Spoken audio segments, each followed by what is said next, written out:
नमस्कार, दिल्ली न्यूज में आपका बहुत बहुत स्वागत है। चलिए देखते हैं आज की 25 फटाफट काम की और महत्वपूर्ण बड़ी खबरों को।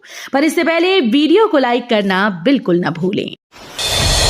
दिल्ली में नहीं चलेगी प्राइवेट स्कूल्स की मनमानी, सरकार ने पेश किया फीस नियंत्रण विधेयक। दिल्ली सरकार ने प्राइवेट स्कूल की मनमानी फीस वृद्धि पर लगाम लगाने के लिए एक नया विधेयक सदन में पेश किया। सोमवार को शिक्षा मंत्री आशीष सूद ने सदन में दिल्ली स्कूल शिक्षा विधेयक 2025 पेश किया। इस बिल का उद्देश्य शिक्षा को बिजनेस बनने से रोकना और स्कूल्स की मनमानी पर नकेल कसना है। शिबू सोरेन के निधन पर सदन ने दी श्रद्धांजलि। राज्यसभा आज 11 बजे तक के लिए स्थगित। लोकसभा आदिवासी नेता और झारखंड मुक्ति मोर्चा के संरक्षक शिबू सोरेन के सम्मान में राज्यसभा की कार्यवाही आज तक के लिए स्थगित कर दी गई। शिबू सोरेन का लंबी बीमारी के बाद सोमवार सुबह नई दिल्ली स्थित सर गंगाराम अस्पताल में निधन हो गया। बताना चाहेंगे कि सोमवार को जैसे ही उच्च सदन की कार्यवाही शुरू हुई, उपसभापति हरिवंश नारायण सिंह ने सदन में खड़े होकर भारत की सबसे सम्मानित राजनीतिक हस्तियों में से एक शिबू सोरेन के निधन की घोषणा की।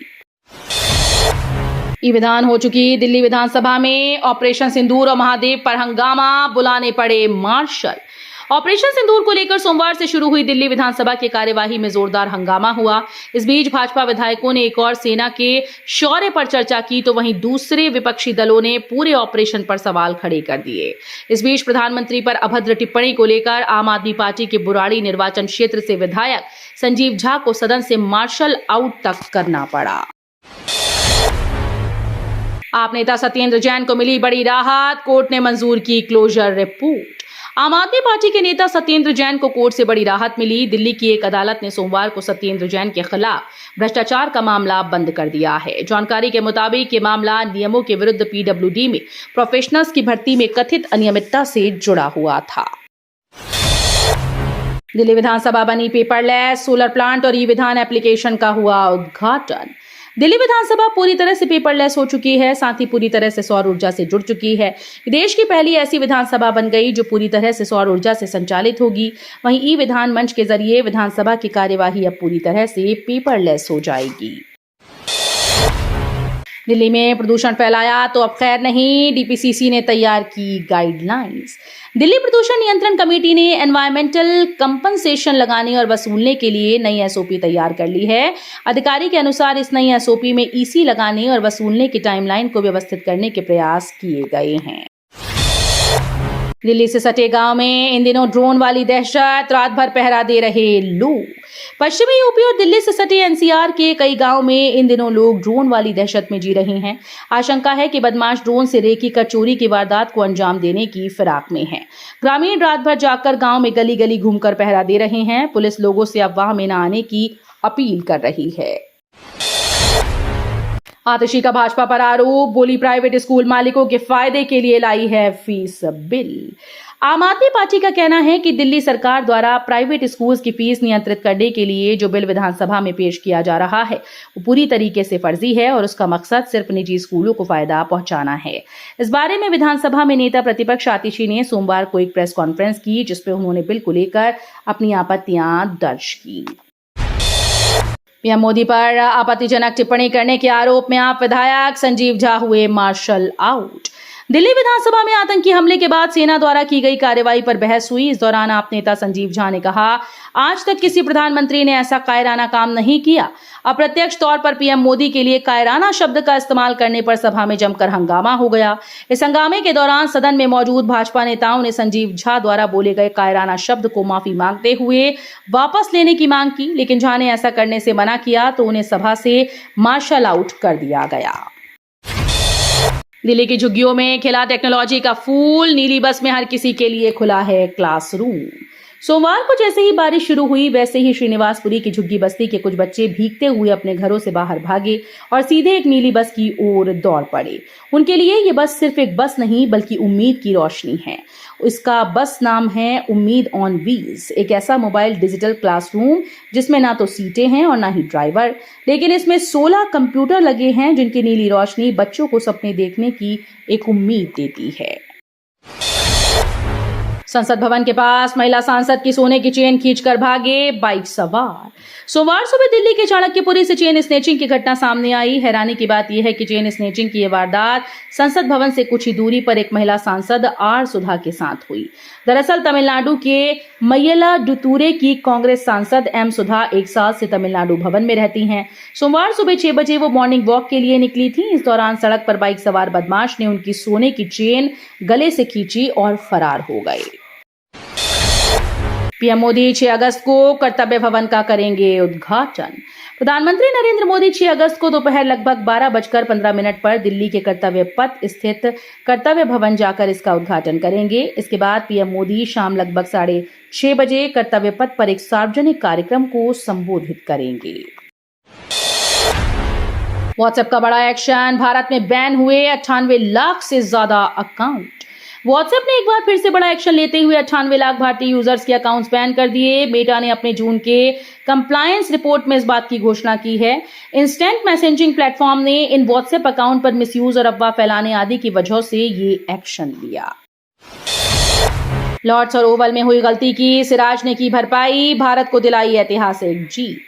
भारत और इंग्लैंड के बीच 5 मैचेस की टेस्ट सीरीज का 5वां और आखिरी टेस्ट लंदन के ओवल में खेला गया। ये मुकाबला भी इस सीरीज के अन्य मुकाबलों की तरह 5वें दिन गया। इंग्लैंड को जीत के लिए 35 रन की दरकार थी, जबकि भारत को 4 विकेट गिराने थे। इंग्लैंड की टीम सीरीज में 2-1 से आगे थी, लेकिन भारत ने मोहम्मद सिराज के दमदार प्रदर्शन से ये मुकाबला 6 रन से जीता और सीरीज 2-2 से बराबर करने में सफल रही। अमेरिकी टैरिफ से भारत के निर्यात में 30% गिरावट की आशंका। ट्रंप के टैरिफ के कारण भारत का अमेरिका को निर्यात वित्तीय वर्ष 2026 में 30% तक गिरकर $60.6 अरब पर आ सकता है। वित्तीय वर्ष 2025 में ये $86.5 अरब दर्ज हुआ था। ये चेतावनी think tank global trade research initiative ने सोमवार को दी। 2030 तक 3 गुना हो जाएगा भारत का सेमीकंडक्टर मार्केट, अमेरिका चीन को मिलेगी टक्कर। भारत में सेमीकंडक्टर का उपयोग बड़े स्तर पर होता है और अब भारत कंजम्पशन के अलावा मैन्युफैक्चरिंग भी करने लगा है। भारत में तेजी से चिप बनाने का काम हो रहा है, जिस कारण सेमीकंडक्टर इंडस्ट्री ग्रो कर रही है। घरेलू चिप मार्केट 2023 में $38 अरब तक था और वित्त वर्ष 2024-25 में 45 से 50 अरब था, जो 2030 तक 100 से 110 बिलियन डॉलर तक पहुंचने का अनुमान है। 5 दिवसीय यात्रा पर भारत पहुंचे फिलीपींस के राष्ट्रपति पीएम मोदी आज करेंगे द्विपक्षीय वार्ता। फिलीपींस के राष्ट्रपति फर्डिनेंड आर मार्कोस जूनियर ने सोमवार को भारत की 5 दिवसीय राजकीय यात्रा पर आए, जहां नई दिल्ली पहुंचने पर विदेश राज्य मंत्री पवित्रा मार्गेरिटा ने उनका स्वागत किया। अपनी यात्रा के दौरान वो प्रधानमंत्री नरेंद्र मोदी के साथ द्विपक्षीय वार्ता करेंगे और दोनों पक्षों के बीच संबंधों को मजबूत करने के लिए कई कार्यक्रमों में हिस्सा लेंगे। दिल्ली के वसंत कुंज में इलेक्ट्रिक कार की टक्कर से डिलीवरी बॉय की दर्दनाक मौत, जांच में जुटी पुलिस। वसंत कुंज उत्तर थाना क्षेत्र में नेल्सन मंडेला मार्ग पर सोमवार सुबह एक दर्दनाक सड़क हादसा हो गया। मुनिरका निवासी 40 वर्षीय राजकुमार, जो डिलीवरी बॉय के तौर पर काम करते थे, अपनी इलेक्ट्रिक स्कूटी से जा रहे थे, तभी एक टाटा नेक्सन इलेक्ट्रिक कार ने उन्हें जोरदार टक्कर मार दी। हादसे में राजकुमार गंभीर रूप से घायल हुए। फरीदाबाद के बादशाह खान अस्पताल का होगा कायाकल्प, मिलेंगी आधुनिक सुविधाएं। निजी अस्पताल की तर्ज पर जिला नागरिक बादशाह खान अस्पताल परिसर को 1.80 करोड़ रुपए की लागत से संवारा जाएगा। अस्पताल परिसर की सुंदरता बढ़ाई जाएगी। आपातकालीन विभाग के आसपास पार्क को विकसित किया जाएगा, जिससे कि यहां मरीजों और स्वजन को अच्छा फील हो। गुरुग्राम में थम नहीं रहा रील का चलन, 15 कार ड्राइवर्स ने जाम कर दी द्वारका एक्सप्रेसवे की लिंक रोड। गुरुग्राम में रील बनाने के लिए कुछ लोगों ने 15 से ज्यादा गाड़ियों का काफिला लाकर द्वारका एक्सप्रेसवे के लिंक रोड को जाम कर दिया। युवकों ने गाड़ियों से पूरी रोड को जाम कर दिया। 5 मिनट तक डिपर जलाकर सायरन बजाते रहे। ये घटना सेक्टर 108 स्थित शोभा सिसी सोसाइटी के पास रविवार शाम करीब 6 बजे हुई। किराएदारों का हो रहा सत्यापन, चप्पे चप्पे पर फोर्स तैनात, 1286 संदिग्धों की हुई जांच। स्वतंत्रता दिवस पर सुरक्षा व कानून व्यवस्था को लेकर और भी संभावित खतरे से निपटने के लिए पुलिस प्रशासन ने जिले में निगरानी बढ़ा दी। पुलिस ने जिले भर में तलाशी अभियान चलाया। पुलिस ने किराएदारों के दस्तावेजों का सत्यापन किया। शहर में एसीपी राहुल देव के नेतृत्व में पुरानी सब्जी मंडी, पानीपत चुंगी और विष्णुनगर जैसे भीड़भाड़ वाले इलाकों में विशेष कॉम्बिंग अभियान चलाया गया। टेम्पो में छुपाकर चोरी चुपके जानलेवा मांझा बेचने वाले 2 गिरफ्तार, 660 रोल बरामद। 15 अगस्त का समय नजदीक आते ही जानलेवा मांझे की खरीद बिक्री करने वालों की सक्रियता बढ़ने लगी। इसको लेकर सक्रिय क्राइम ब्रांच ने जानलेवा मांझे की खरीद बिक्री में शामिल 2 आरोपितों को गिरफ्तार किया। इनके कब्जे से पुलिस ने 660 प्रतिबंधित रोल के अलावा अपराध में इस्तेमाल में एक टेम्पो व स्कूटी भी जब्त की। दिल्ली की ज्वेलरी शॉप में बड़ी लूट, मालिक और ग्राहकों को बंधक बना लूटे आभूषण और नकदी। उत्तर पूर्वी दिल्ली के चांदबाग इलाके में बदमाशों ने एक ज्वेलरी शॉप को निशाना बनाया। चांदबाग की गली नंबर 4 में 4 से 5 हथियारबंद बदमाशों ने एक ज्वेलरी शॉप पर दुकान मालिक और ग्राहकों को बंधक बनाकर नकदी और आभूषण लूट लिए।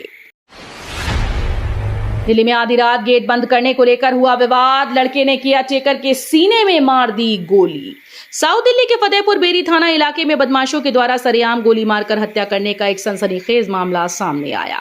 बताया जा रहा है कि मामूली सी बात पर मालिक को गोली मार दी गई। पहले उसे धमकी दी गई और 2 घंटे के बाद गोली मार दी गई। एयर इंडिया की सैन फ्रांसिस्को मुंबई फ्लाइट में कॉकरोच मिले, केबिन क्रू ने यात्रियों की सीट बदली। एयर इंडिया के सैन फ्रांसिस्को से कोलकाता होते हुए मुंबई जाने वाली फ्लाइट में कॉकरोच मिलने का मामला सामने आया।